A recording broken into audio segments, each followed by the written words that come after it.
안녕하세요. 반갑습니다. 오늘 참 행복한 날입니다. 하나님께서 저와 여러분의 가정에 준비하신 하나님의 은혜와 평안이 넘쳐나기를 예수님의 이름으로 축복합니다. 사사기 14장 10절로 20절에 있는 말씀을 중심으로 때론 실패하더라도 하나님은 패배가 없다라는 제목으로 말씀을 나누고자 원합니다. 가을에 접어들었습니다. 가을날에 떨어지는 낙엽을 바라보고 물들어가는 자연의 모습 가운데 우리는 황홀경에 빠지기도 합니다. 그리고 그 모습 속에서 총천연색의 모습을 통해서 하나님이 우리에게 준 아름다운 선물이 아닌가 싶습니다. 그 아름다운 선물이라고 하는 것은 풍성함의 열매를 거두는 결실의 가을의 계절이기도 하지만 그 가운데서 과연 나는 얼마만큼의 결실을 하였는가 라는 부분과 나는 얼마만큼 아름다운 모습으로 이 자연을 장식할 수 있을까? 저 아름다운 나무들은 저마다 각자의 모습 가운데 변색되는 모습을 통해서 사람들에게 또 이 자연의 아름다운 조화를 선물로 우리에게 주지만 나는 나이가 먹어가면서 아니면 사회 1년 1년에 살아가면서 얼마만큼의 영향력을 끼칠 수 있는가? 악한 영향력이 아니라 선한 영향력을 끼칠 수 있겠는가? 성경은 우리에게 너희는 세상의 소금이다. 너희는 세상의 빛이라 말합니다. 과연 빛다운 모습으로 아름다운 선행의 빛을 비추었는가? 아울러서 세상을 살아가면서 썩어지는 또 더러워진 이런 세상을 청소하면서 깨끗하게 멸균 운동을 좀 잘하였는가를 생각해 볼 수가 있습니다. 이러한 모든 것들이 아마도 가을날에 떨어지는 낙엽과 함께 또 변색되어져서 아름다움을 선물하는 그 모습 가운데 우리 자신과 비교하는 그런 시간들이 많이 될 줄로 압니다. 자연을 즐기십시오. 하나님께서 주시는 아름다운 자연을 통해서 단지 육체적으로 눈에 들어오는 아름다움만이 아니라 우리의 내면 속에 우리의 정신세계, 우리의 영혼의 세계까지 연결되면서 우리와 하나님의 관계 속에서 어떠한 모습으로 하나님을 기쁘시게 할 수 있을까를 생각해 보면 더 좋겠습니다. 오늘 성경에서 제목을 이렇게 잡습니다. 때론 실패하더라도 하나님은 패배가 없다. 자, 때론 실패한다는 개념은 우리가 미시적 접근으로 한번 보시면 좋겠습니다. 오늘 성경 본문은 삼손을 얘기합니다. 삼손이 전체적인 부분 중에서 헤라클레스와 같은 힘을 가진, 아니 그보다 더 탁월한 힘을 가졌습니다. 나신이로서 태어나면서부터 죽음에 이르기까지 강력한 힘을 가졌습니다. 하나님의 사역자로서 사사로서 이스라엘의 사사로서 쓰임받는 것입니다.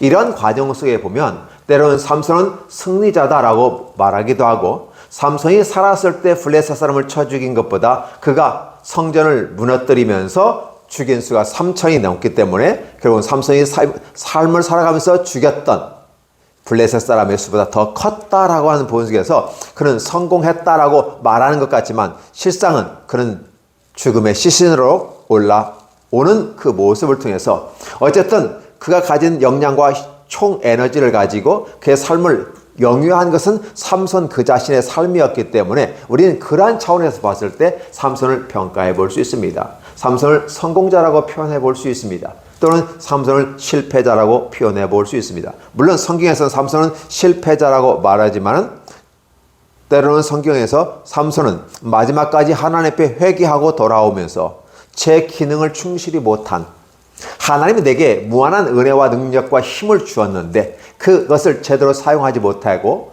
보다 더 효과적이고 효능적으로 그리고 결과물을 갖고 왔으면 더 좋았겠다는 생각을 해보는데 여전히 삼손의 삶은 그런 삶의 모습이었다라는 사실입니다. 그래서 삼손의 삶을 보면 실패한 부분도 있고 성공한 부분도 있다라고 말하는 것입니다. 어떠한 사람들이라 할지라도 바로 성공한 부분이 있고 실패한 부분이 있습니다. 단지 성공이 많았으면 좋겠고 실패가 적었으면 더 좋겠습니다. 그런데 어떤 분들은 성공은 작았는데 실패하는 과정들이 너무 인생에서 컸기 때문에 그러한 상처를 가족들이 있거나 그에 관련된 사람들이 상처를 입습니다. 이런 것들을 바라보면서 오늘 저와 여러분들은 우리는 때로는 실패도 한다. 이것은 한 번 실수는 병가이 상사다 이렇게 얘기하는 것처럼 실패해도 이것 자체가 그 사람을 완전히 평가하는 건 아니다. 왜냐하면 그가 살아있기 때문에라는 것입니다. 때로는 이라고 하는 부분은 미시적인 차원에서 어떠한 사업, 어떠한 프로젝트에서는 실패할 수도 있습니다. 그러니까 전체적인 부분에서는 그렇지 않다고 하는 것이죠. 우리가 공산당의 전술 전략을 바라보면 전략은 큰 의미에서의 전략을 얘기하고 전술은 작은 의미에서 전투를 얘기합니다. 그래서 전투에서는 승리에서도 전쟁에서는 질 수가 있습니다. 어떠한 전투에서는 졌는데 큰 의미에서 보면 전쟁에서 승리할 수도 있는 것입니다. 그러면 우리는 어떤 것을 바라볼 것이냐라는 거예요. 그래서 각 사람은 한 시대 한 시대를 살아갑니다. 오늘 삼손이라는 사람도 사사기 시대의 마지막 후발주자로서 기울어져가는 이스라엘의 모습 가운데 보여주고 있는 것이죠.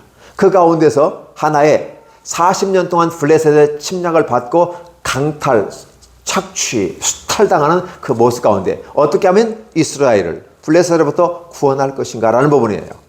이러한 부분 속에서 쓰임받는 한 사람으로서의 성경은 언급하고 있고, 결국은 다윗의 아들 솔로몬도 세상의 지혜와 지식이 출중했지만 실패자가 되어졌고, 삼손도 육체적인 힘이 강했지만 실패자가 됐다는 사실을 언급하면서 앞으로 오실 메시아는 지혜와 지식과 능력을 보다도 더 탁월한 힘을 가지신 주님께서 그것을 사용하지 아니하시고 오직 하나님의 미련한 방식이라고 말할 수 있는 전도의 방식인데, 그 전도의 방식이 사랑의 방식으로 이겼다라는 것이었습니다.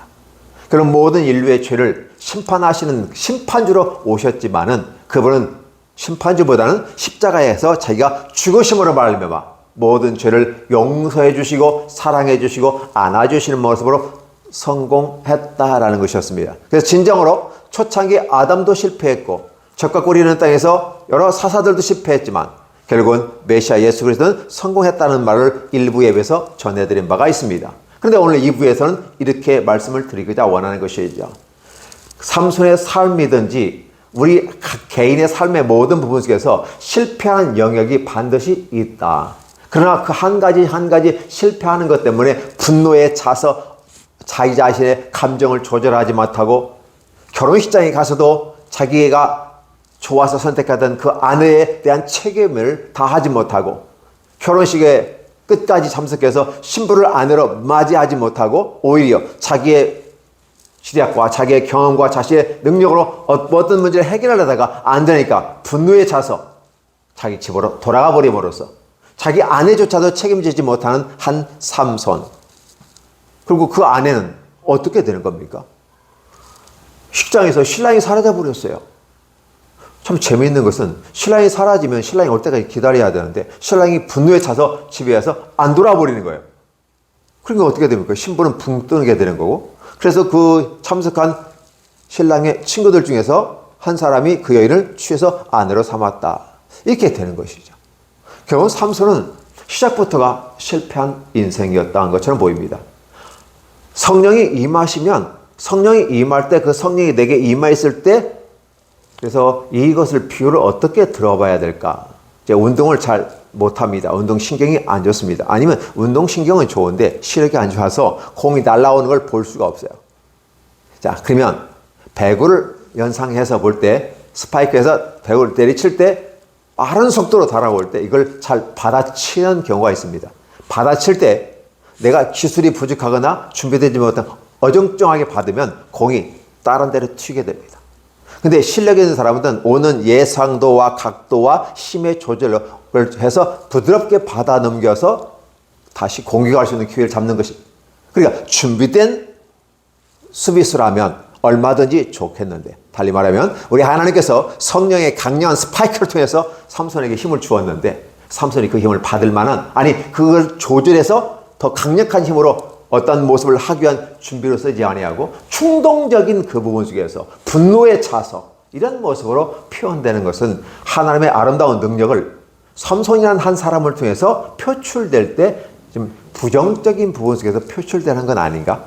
오늘 이 땅을 살아가는 기독인들은 그나마 성숙했기 때문에 괜찮다면 기독교인들이 하나님의 은혜를 얘기하고 은총을 얘기하고 복받은 것을 얘기하면서 남을 배려하지 않은 상태에서 진리를 얘기하고 순수한 것 말하고 거짓말을 하지 않는다고 하면서 무작정 자기가 보는 대로 얘기하고 한번 돌려서 얘기해주고 그 듣는 사람의 입장을 생각해서 얘기해주지 아니하고 자기 입장에서 진리를 얘기하고 보이는 대로 얘기하고 거짓말을 하지 않기 때문에 있는 대로 다 얘기해버려서 상처를 주는 이러한 모습도 있다. 초기 기독교인들, 초심자들 이런 데는 예수님 믿어서 은혜는 받아 충만하지만 이러한 거에 대해서 자기가 조절 능력이 없기 때문에 좀 어색합니다. 예수 믿고 바르게 살아보려고 노력하는 거 아니 좋고 또 믿음의 사람으로 살아보려고 노력하는 건 좋은데 삶의 한 발짝 한 발자국이 굉장히 위험합니다. 좌충하다 하기 시작해요. 왜냐하면 제 옷을 마치 안 입고 어린아이가 아빠의 구두를 신고 가면서 자기 발은 조그만한데 아버지의 구두는 크고 그러니까 어떻게 합니까? 따닥따닥 하면서 그럼 가다가 넘어져 버리는 이러한 모습이 삼손에게서 보여지더라는 것입니다. 하나님의 무한한 능력, 그 인파워라는 마음속에서 하나님이 삼손에게 임했다고 했을 때 삼손이 갑작스럽게 행동하는 것처럼 보여집니다. 마치 한 영화를 이 내용에서 연출한다면 그렇게 표현해 볼 수 있습니다. 둥캉둥캉둥캉 자연스럽게 걸어가는 로봇이 아니라 초창기에 만들어낸 깡통 로봇 같은 느낌? 이 삼손에서 있는 이미지입니다. 이러한 이미지가 기독교인에게 있다라는 것이죠. 그래서 기독교인이 신앙의 연수를 더하면서 말씀을 듣고 훈련을 통해서 어떠한 모습으로 내 삶의 인격화가 되어져 나갈 것인가.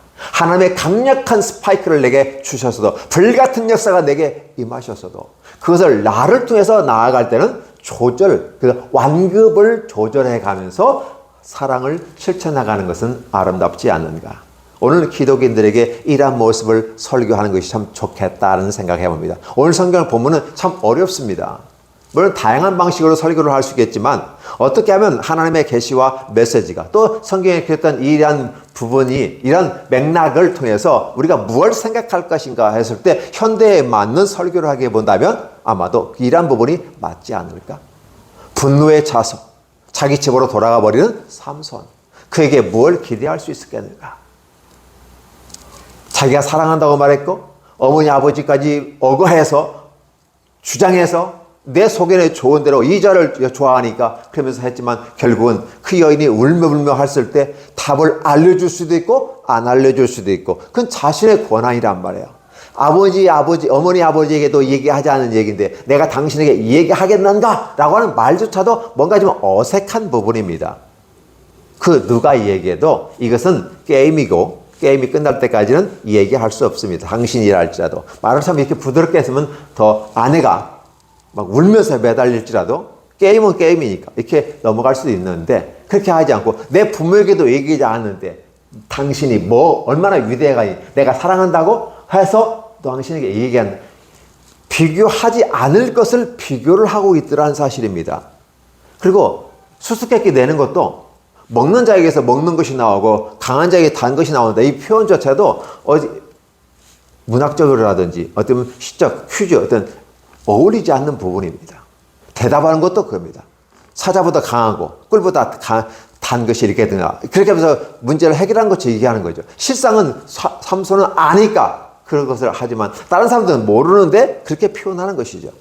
이러한 것들을 바라보면서 삼손이 좀 더 말씀의 토대 위에 섰었으면 좋았었지 않을까. 그렇다면 말씀 위에 토대에 선 삼손이 강력한 힘을 받았을 때 위대한 역사를 더 이룰 수도 있었겠구나 하는 생각을 해봅니다.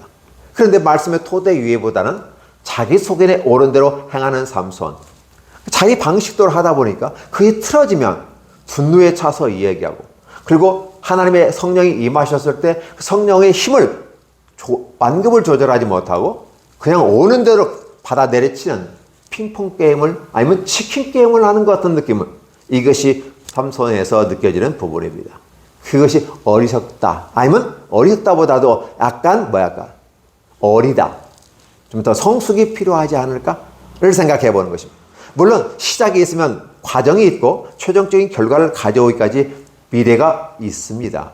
그렇기 때문에 우리는 이 첫 번째 실패하는 삼손의 하나님의 나라를 위한 사역에서 우리는 이런 모습 속에서 각자의 개인인 우리들은 삶 속에서 여전히 삼손처럼 실패할 수도 있구나, 넘어질 수도 있겠구나, 전라도말로 자빠질 수도 있겠구나 라는 말을 쓰게 되는 것이죠. 그러나 우리는 여전히 하나님은 실패하지 않는다는 내 개인적인 삶의 모습, 미시적인 차원에 봤을 때는 실패할 수도 있겠다. 아니, 내 인생이라고 하는 한 부분에서 보면 내가 하나님 나라의 전 큰 맥락에서 봤을 때 실패한 인생일 수도 있겠으나 전체적인 부분에서는 하나님은 실패하지 않는다라는 것을 볼 수 있습니다. 그리고 각자의 개인 인생의 생애사적인 차원에 봤을 때도 어렸을 때는 실패하고 넘어지는 것은 병가이상사로 얼마든지, 그래서 기회가 또 성장하며 과정 속에서 성숙해하는 과정이기 때문에 넘어지는 건 다반사이고, 단지 그러한 넘어짐을 통해서 좌절과 낭망에 빠질 것이냐, 아니면 지속적인 힘을 얻어서 내가 가야 될 나의 삶의 방향성을 가지고 밀어붙일 수 있는 사람이냐, 요게 차이가 있지 않을까 생각합니다. 넘어지는 건 넘어지는 것으로 실수여 실패라고 볼 수 있습니다. 그렇죠? 그렇다면 이 실수가 영원한 실패가 되지 않기 위해서 무단한 노력과 수고와 자기를 돌아보는 모습이 필요한 것이고, 삶의 경륜을 통해서 보다 더 익어가는 모습은 더 아름답다. 그런데 익어가지 않는 기독교인들을 바라보면 어떻게 할까요? 5년, 10년, 15년, 20년이 됐는데도 여전히 자기 욕망과 자기의 욕심과 자기의 행복만을, 자기 가족만을, 우리 교회만을, 우리 것만을 생각하는 이러한 성숙되지 못한 모습이라면 여전히 삼성 같은 모습은 아닐까라는 생각을 해봅니다. 인생은 청춘이라는 단어를 쓰게 될 때 20에서 30대 청춘이라고 씁니다. 그러나 어느 한 시인의 말을 따르면 청춘이라고 하는 것은 일정의 생애사 속에서 청년기를 청춘이라고 말씀을 하는 것도 맞는 말이지만, 그보다 더 크게 강조하는 것은 인생 전체 속에서 육체 가운데에서 청년기를 청춘이라고 말하기 아니라 인생 자체가 마치 청년처럼 굽힐 줄 모르고 넘어졌다가 다시 일어난 오뚜기의 정신을 가지고 다시 한번 밀어붙이고 나가는 그 패기와 열정, 이게 청춘이라는 말을 쓰게 됩니다. 70이고 강건하다, 80이 인생을 살아갈지라도 100세의 노인이라 할지라도 어르신이라 할지라도 생각이 굳건해지고 패배할 줄 모르고 넘어질 때 다시 일어나는 그런 마인드와 하나님의 나라를 위한 사명 감당하기 위해서 내가 비록 80세일지라도 출입하기에 가능하오니 라고 말했던 갈렙의 모습처럼, 그래서 이 산지를 내게 주셨어라고 말하는 80세의 비전을 제시하고 하나님의 뜻이 나를 통해서, 나의 지파를 통해서, 나의 가족, 나의 통해서 이루어지기를 원한다는 이러한 모습으로 나아갈 때 하나님은 그에게 위대한 승리를 주셨고 그 땅을 차지할 수 있도록 복을 내주셨다는 것은 여러분이 다 성경에서 이미 알고 있을 것입니다. 이런 모습들을 바라보면서 우리 기독교인들이 땅의 모습만 바라보고 자신의 욕망과 야망, 그죠? 아담과 하와가 보암직도 하고 먹음직도 하고 나를 지렸고 탐스럽게 할 마음직한디라 라고 데 머물러 있다면 여전히 변하지 아니하고 그 모습에 있다 보면 구태의연하며 타도의 대상이 될 수도 있을 것입니다. 그러나 그런 것 때문에 결국은 에덴 동산에 쫓겨났다면 우리는 성경을 보면서 무엇을 볼 건가? 저 사람이 저 실수를 했다면 나 또한 실수할 수 있는데 내가 각성하지 않는다면, 근신하지 않는다면, 내가 주의 깊게 타산지석 삼지 않는다면 나 또한 실패할 수 있다는 경각심을 갖는 것이 옳지 않을까? 성경은 저와 여러분에게 이 이야기를 해줍니다. 이 성경을 읽는다고 하는 것은 기독교인이기 때문에 읽을 것입니다. 기독인은 당연히 읽을 겁니다. 말씀을 사랑하니까. 의무적으로 읽지 아니하고 기쁨과 즐거움으로 얘기할 겁니다. 그런데 읽는 우리의 모습 가운데 과연 이 본문을 읽을 때 무엇을 우리는 생각해야 하면서 읽어야 될 건가? 나도 실패할 수 있는 인간이구나.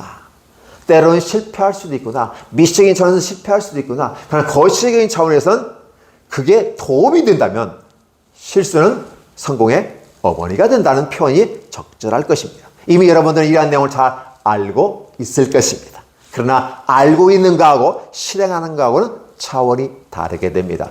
혹여 이 말씀을 듣는 분 중에서 실패하신 분이 있습니까? 좌절과 낭망에 빠져 있습니까? 과거의 사건을 통해서 우울감에, 우울증, 이것은 과거병이라고 말도 하더군요.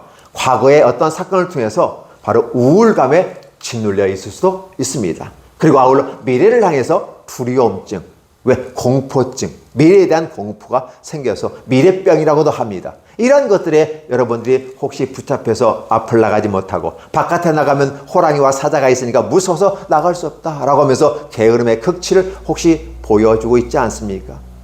이렇다면 누구나 그럴 수 있다라는 것입니다. 그래서 여러분들이 이제 불안은 이길 수 있는 사람은 없지만 약은 있습니다. 안정에 계속 약을 팔아요. 예, 약을 먹더라도 불안한 마음을 관리하고, 예, 그래서 정신병이라 할지라도 그 약을 통해서 나를 통제해 준다면 얼마든지 이겨나갈 수 있습니다. 약물의 힘을 이용해서라도 내 정신을 굳건히 세우고 더 이상 약물의 힘을 의지하지 아니하고 자신의 정신력으로 이겨나갈 수 있는 그 힘이 생길 때까지 치료받고 앞으로를 향해서 눈을 부릅뜨고 나아가는 모습은 필요하다. 그것이 젊은이기 때문에 눈을 부릅뜨고 나가는 게 아니라 70이 80이라 할지라도 내 나이 비록 80이라 할지라도 눈이 흐릿해서 잘 보이지 않더라도 여전히 눈을 크게 뜨고 외부적으로 보면 잘 똑같습니다. 그러나 내부적으로 해서 외부를 바라보면 잘 안 보일 수도 있고 힘들 수도 있습니다. 그럼에도 불구하고 당당하게 눈을 부릅뜨고 나가는 이런 자세, 이게 바로 청춘이다라고 보여지는 것이고 실패를 두려워하지 않고 우울감에 짓눌려 있지 않고 왜 오늘 실패했기 때문에 내일도 실패할 수 있다는 불안이 나를 지배하지 않도록 내 마음을 청결하게 하고 내 마음을 컨트롤, 통제 및 조절을 하면서 그리고 내게 준 하나님의 성령의 능력을 완급을 조절하면서 우리의 삶을 예쁘게 표현하는 것이 아름답다고 생각합니다. 가을날에 떨어지는 낙엽과 변해되는 다양한 총천연색의 컬러풀한 자연의 모습을 보면서 오늘 나는 어떤 삶을 통해서 한 삶을 마감하고 이렇게 예쁘게 질 것인가를 생각할 수 있는 그런 가을날이 됐으면 참 좋겠습니다. 다시 말씀드립니다. 작은 의미에서는 얼마든지 실패하고 넘어질 수 있습니다. 또 넘어져야 왜 내가 넘어졌는지를 알게 되고 넘어지지 않기 위해서 과정을 다시 한번 숙고하고 노력하고 그렇지 않게 해서 노력하는 모습 가운데 성공의 길로 가게 되는 것입니다. 비록 출발선이 약하고 가난합니까? 아니면 못 배웠습니까? 힘이 없습니까? 가진 게 없습니까? 누구에게 내놓을 만한 게 없습니까? 라고 할지라도 살아있는 내 삶의 기초, 살아있는 기간 동안에 성실하게 노력해서 공부하고 자격증을 취득하고 학위를 취득하며 나아간다면 얼마든지 내 꿈을 펼쳐갈 수 있으리라 생각됩니다. 더군다나 하나님의 나라의 역사적 사명을 띠고 이 땅에 태어나서 먼저 부르심을 받은 기독교인 여러분, 현실에 머무르지 마시고 땅만 바라보지 마시고 인간만 바라보지 마시고 내 욕망을 바라보지 마시고 위를 바라보고 하나님을 바라보십시오. 그러면 여러분의 생각이 높게 열리게 될 겁니다. 아래만 바라보는 시야를 가진 낮은 시야가 아니라 높이 바라보는 이상을 향해서 나가는 그런 모습들. 그래서 노아의 방주가 창이 위에 뚫린 것처럼 오늘 우리의 영적인 눈과 인생의 눈을 크게 높이 하나님을 쳐다보면서 방향을 설정해 나간다면 실패하지 않을 겁니다. 미시적인 차원에서 접근하면 이 접근 자체가 제대로 됐는지 안 됐는지를 볼 수가 없어요. 큰 차원에서 본 다음에 그 다음 미시적으로 파고 들어가야 됩니다. 이런 작업들을 하는 것을 우리는 지혜롭다라고 말할 수 있다고 생각합니다. 여러분들이 삶을 살아가면서 이런 모습 가운데 내 삶에 연약하고 부족한 부분 실수할 수 있습니다. 출발선 자체가 잘못될 수도 있습니다. 그렇다면 잘못됐다는 걸 알면 돌아와야 하지 않을까요? 어느 분이 나는 이단입니다라고 말하면서 우리는 다른 종교하고 다르잖아요. 해를 끼치지 않잖아요. 이런 말을 하였다고 누군가로부터 제가 들었습니다. 이미 이단이라는 단어 자체가 출발선에서부터 다 틀린 겁니다. 그렇다면 합리적이고 논리적이고 현명한 사람은 출발선 자체가 잘못됐다면 다시 출발하는 것입니다. 왜냐하면 계속 가다 보면 다시 돌아올 시간이 너무 길기 때문에 포기할 수도 있기 때문에 그렇습니다. 출발선 자체가 잘못됐다. 이단이다. 왜? 시작은 정통인데 왜 이단으로 끝난가? 끝나는 부분이 이단인지 시작부터가 이단이면 기대할 수가 없는 거 아니겠습니까? 지혜로운 사람은 실패할 수 있습니다. 이단에 들어갈 수 있습니다. 미혹될 수도 있습니다. 그러나 하나님 나에게 지혜와 능력을 허락해 주셔서 내가 나올 수 있도록 나로 하여금 정통으로 다시 정상적인 길로 돌아올 수 있도록 힘을 주옵소서 하고 나오셔야 합니다. 잘못된 줄 알면서 왜 그랬을까 노래를 부르며 결국은 지옥으로 간다면 이보다 불쌍한 사람이 어디에 있겠습니까? 차라리 안 하고 하면 안 했으니까 뭐 하지만 열심히 했는데도 벌을 받는다면 이건 더 심각한 거 아닐까요? 자, 맞습니다. 분명히 우리는 어떠한 모습이든지 잘못과 잘됐다는 두 가지 속에 있습니다.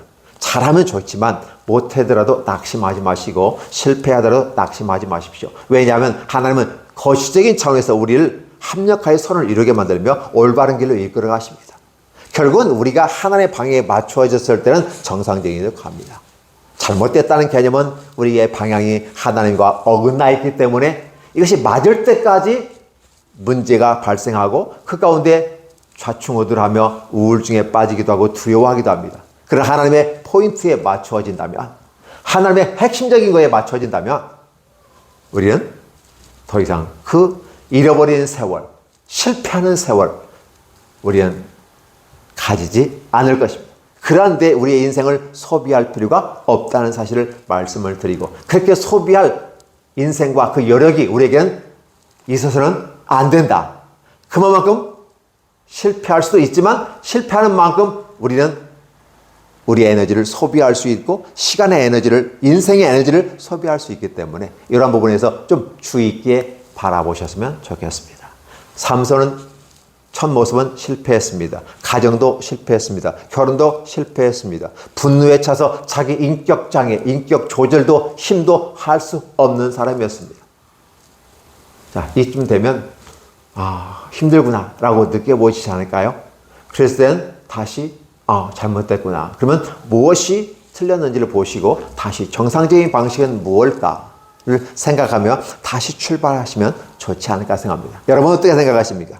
각자의 삶의 영역 속에서 잘됐다 못됐다는 것을 자신이 판단할 수 있고 멘토를 통해서 지지를 받고 퍼실리테이터, 촉진자를 통해서 지도를 받아 나아간다면 좋지 않을까. 여러분의 퍼실리테이터, 여러분의 멘토는 누구입니까? 성령 하나님의 멘토를 잘 받으십시오. 말씀의 멘토를 받으십시오. 여러분의 주변에 있는 먼저 믿은 선한 영향력이 있는 기독인들과 함께 교제하십시오. 그리하면 여러분의 길이 열려지게 될 겁니다. 고맙습니다. 기도하겠습니다. 하나님 감사합니다. 무한한 사랑과 은혜 가운데 우리의 삶에 함께 하시는 주님을 찬양하오니 영광을 받아 주옵소서. 실패하는 건 병가지상사지만 그러나 더 이상 한 번의 실수가 두 번이 반복되지 않도록 도와주시려되 이것 때문에 좌절과 낙심에 빠지지 않게 하여 주시고 한 번 실패할 수 있어도 거시적인 차원에서 하나님의 계획 가운데 있기 때문에 우리는 성공자가 될 것이라는 확신 속에서 가게 하옵소서. 나의 이 확신은 나의 확신이 아니라 나의 힘과 능력과 지혜가 아니라 우리 하나님의 우리를 향한 사랑의 근거를 통해서 잘되게 해주시고 형통케 해주신 아버지 하나님 앞에서 믿고 나아가면 하나님 보장하신다는 분명한 확실한 기초 위에 나갈 수 있도록 하기 때문에 우리 자신감을 가지도록 하나님 축복해 주옵소서. 이 확신 속에서 이 말씀을 듣는 이 성경을 읽는 분들 모두에게 은혜가 넘쳐나기를 예수님의 이름으로 축복합니다.